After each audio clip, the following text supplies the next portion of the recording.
At the beginning of the book of Acts, Luke starts that book by summarizing what he'd previously written about Jesus in his gospel, the Gospel of Luke.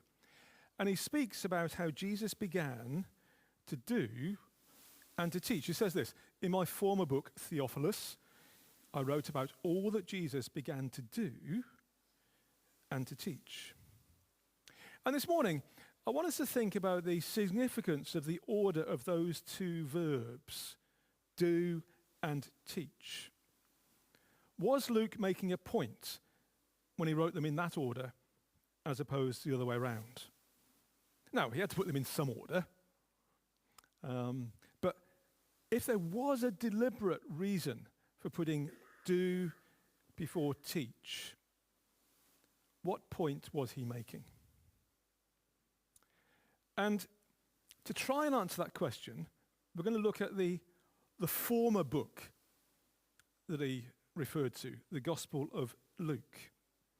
And in there we see a pattern developing in terms of how Jesus seeks to change how his disciples, how his followers look at things.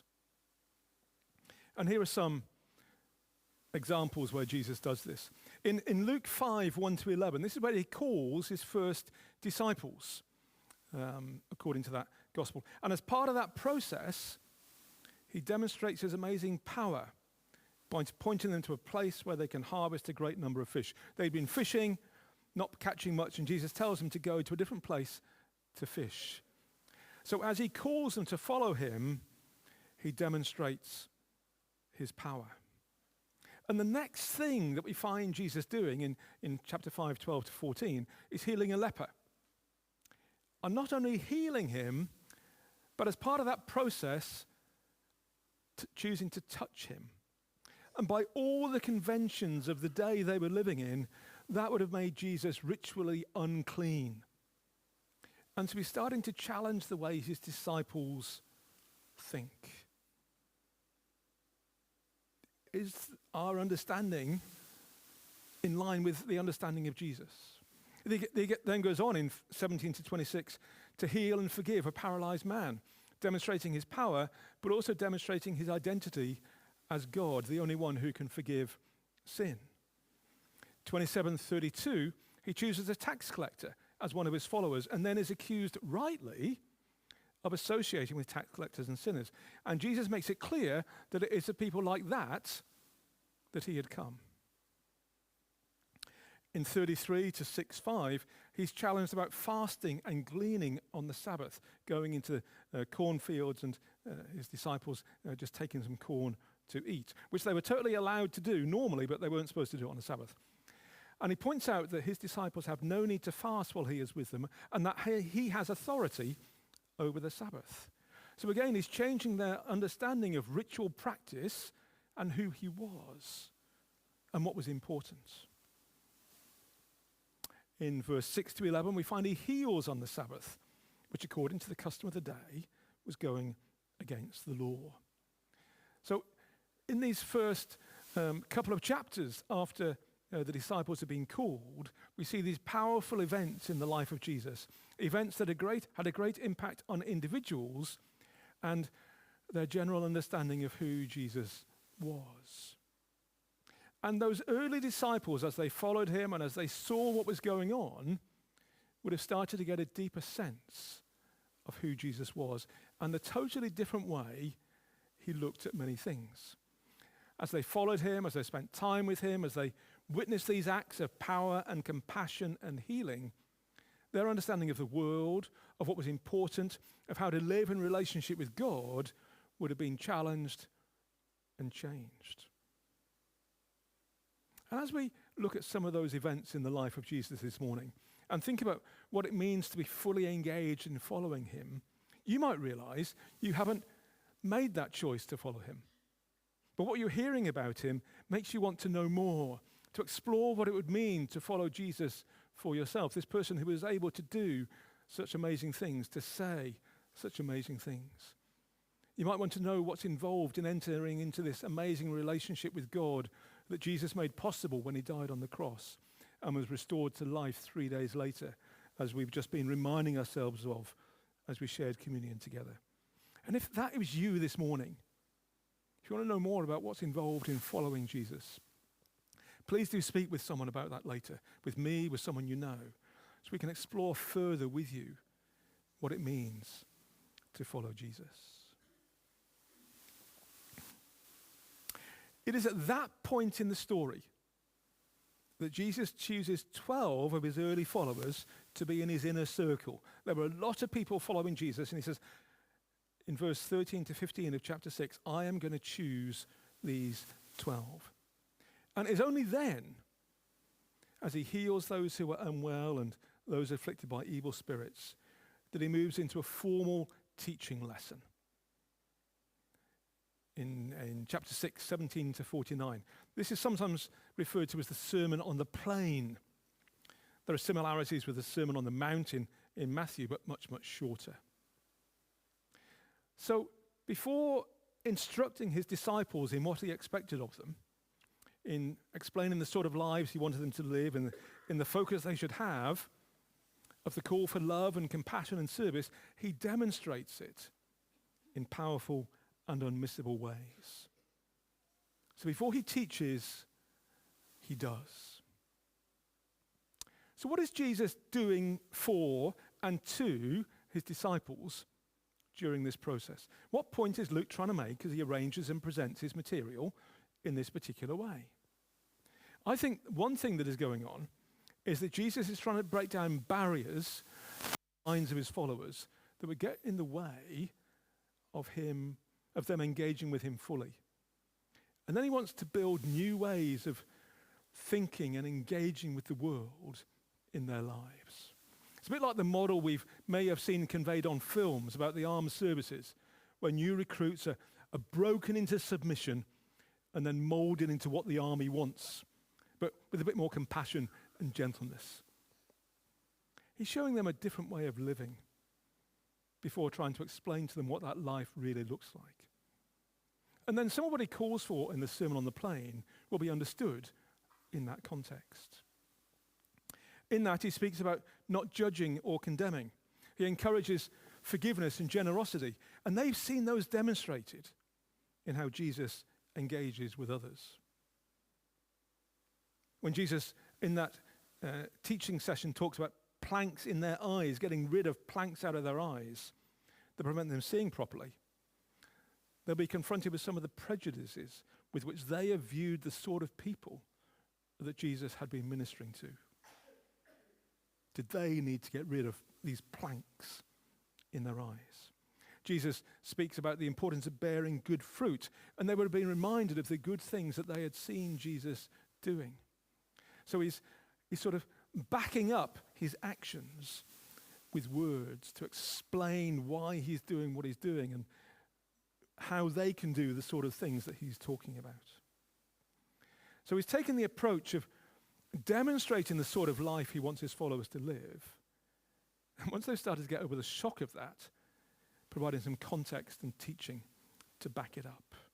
So there's another example as it carries on through the gospel in Luke 10. He says, love the Lord your God with all your heart, with all your soul, with all your strength, with all your mind, and love your neighbor as yourself. And Jesus had been demonstrating how to love their neighbor as themselves in so many ways. So to understand what it meant, they simply needed to look at the life and example of Jesus.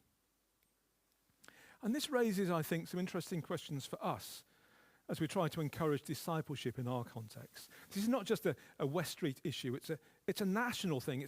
I think it's a Western cultural thing. We, and I include myself in this, are much more likely to try and teach or educate than demonstrate. I'm doing it now, I guess. Some years ago, a friend of mine who was leading a Baptist church identified someone in whom he saw real potential and encouraged this person to come with him and be involved in what he was doing as much as possible. I'm sure there was some teaching that formed part of that process, but the main emphasis was on modeling behavior and showing what living as a follower of Jesus is really like.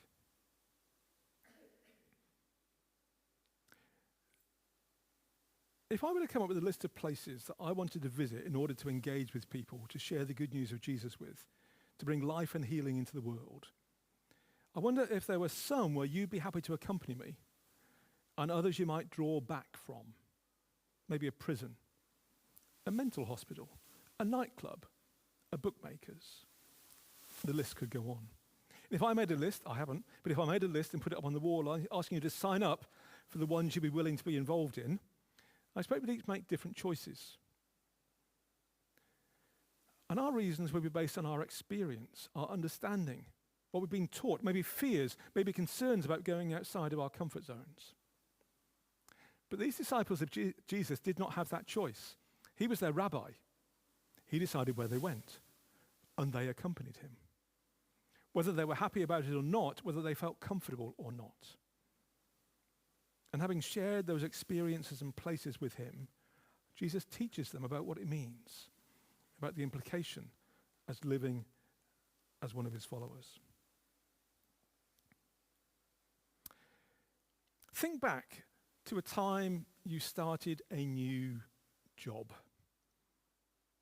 Doesn't matter what it is, just a new job. And I think one of the challenges in any new job is doing something for the first time. It can seem daunting, challenging, overwhelming. But once we've experienced them for the first time, we might feel a bit better about the next time. We might not. We might know it was an absolute disaster. But hopefully it gets better as we go on. And being a minister is no different. And for me, the biggest challenge was taking my first funeral. I was aware that I was meeting with people who were grieving, people who were looking for comfort, people who wanted to know that someone else knew what needed to be done, and I didn't know how to do it. And one of the things that really helped me was going along to another funeral that another minister was taking and watching what he did and how he did it, and then talking with him afterwards. We'd been taught about it in college, but actually walking with someone through the process on the ground was really, really helpful. So this idea of modeling behavior, learning from how others do things, I think is really important. And I think this may be something we might be missing out on when we think about encouraging discipleship. How much do we model to people what living as a disciple of Jesus looks like? How much do we try to explain to people what we're trying to do? How can we make this better? And an intentional part of our calling to make disciples who in turn go on to make disciples. And a little later in Luke's account, we see this demonstrated in a powerful way. And this is in Luke 8, 22 to 39, and Jill is going to come and read it to us.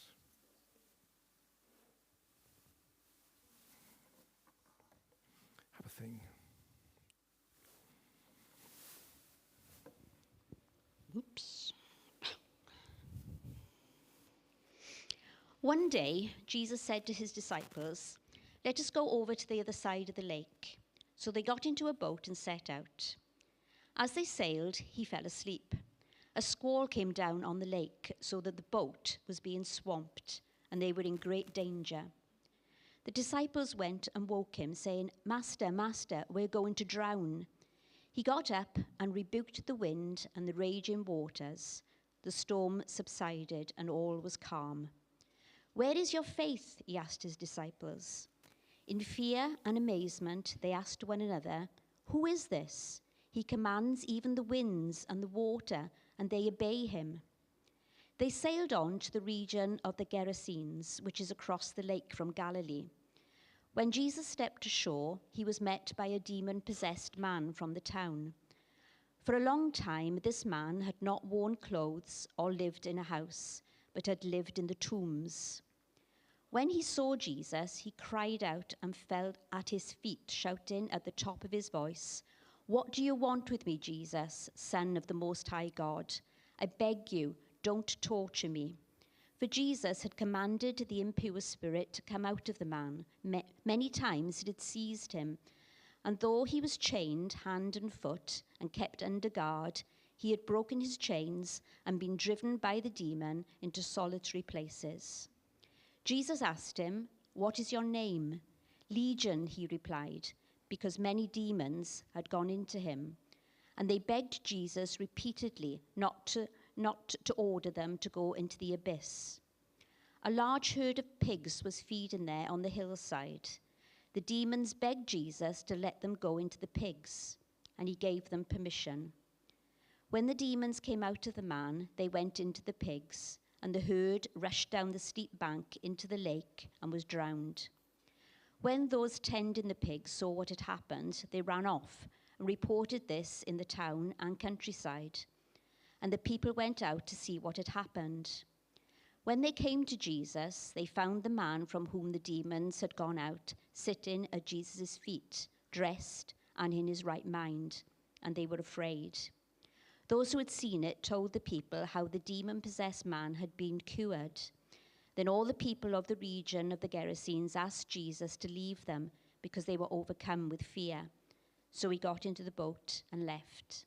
The man from whom the demons had gone out and begged to go with him, but Jesus sent him away, saying, "Return home and tell how much God has done for you." So the man went away and told all over the town how much Jesus had done for him. Thanks, Jill.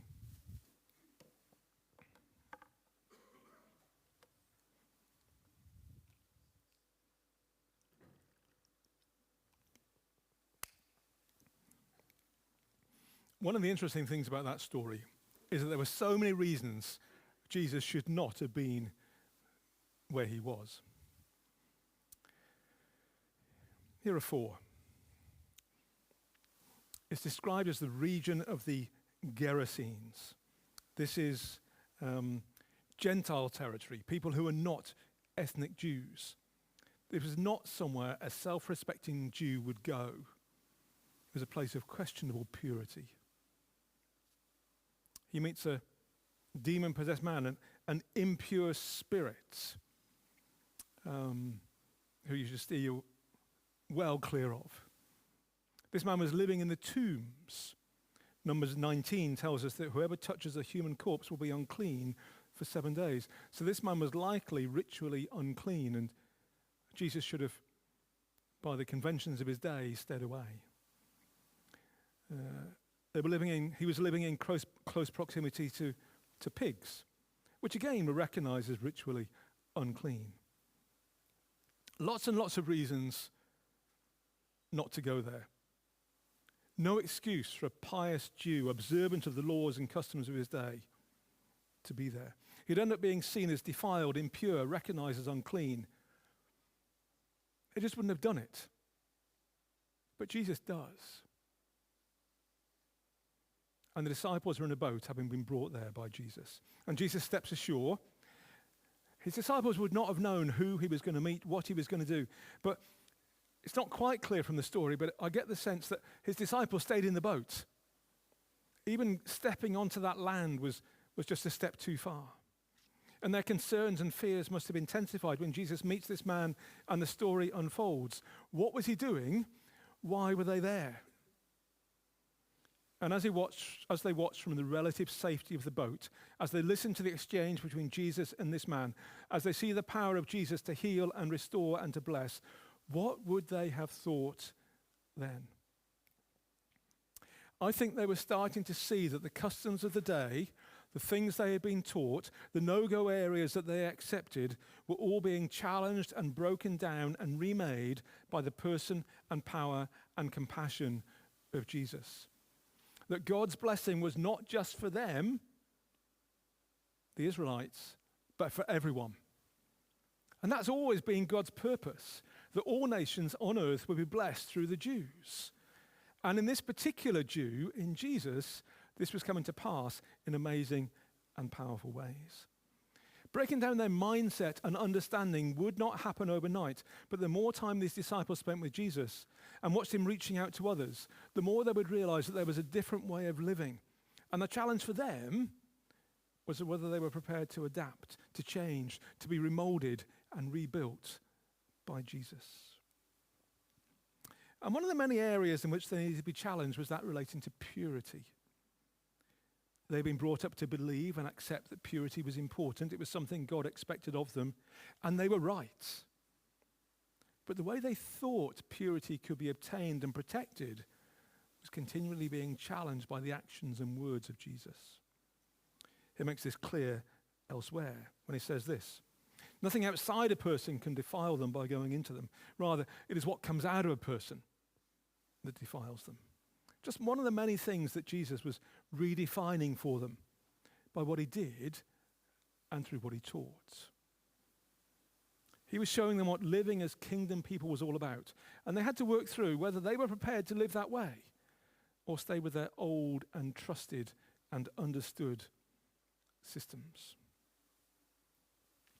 And in one sense, the culture of his day was working for Jesus. In the rabbi-disciple relationship, the disciples had no choice. They went where their rabbi went. They listened to what he said. They sought to live according to his teaching. It was the deal. It was expected. In our culture today, we are so different. The individual and what they think is the prime thing. Committing oneself to someone else as an authoritative teacher to whom you have to be obedient is not something we tend to do. And there are many examples of when people have tried to live this way, it's gone awfully wrong due to the fallibility and weakness of leaders. And so as someone said on an Alpha video, we listen to all the opinions and we make up our ideas as to what is right. And our culture today says if we don't like what someone says, we can find someone else who's saying something that's more in line with what we want to hear. So what are we to do? Should we resort to the easy option of just talking at people and hoping they will buy into what we are saying? Or can we find a way to authentically model a different type of behavior which others will see, will be attracted to, and will want to understand? I want to suggest a few ways in which we can do this because I think we can and I think it's important. I'd encourage you to discuss this further in life groups or when you meet up for coffee or somewhere else this week. Firstly, there's the example of Jesus. It's always a good place to start. We should remind ourselves of the way in which Jesus lived and the example he set. I'd encourage you to take time reading through, reflecting on the Gospels, seeing what they have to say about what Jesus did and what he taught, thinking about the impact it would have on the disciples. And here are some examples where the disciples did not just hear what Jesus was saying, but where they would have seen and taken notice of what he was doing. In Mark 1, they would have seen Jesus indignant or angry as he saw someone affected by leprosy and acting in compassion to heal him. His response was real, relating to the person who was suffering. In Luke 5:16, we see that they would have seen Jesus going into lonely places to pray. They would have seen that example, and later on in Luke 11, they come to him and ask him to teach them to pray. How can we do what you are doing?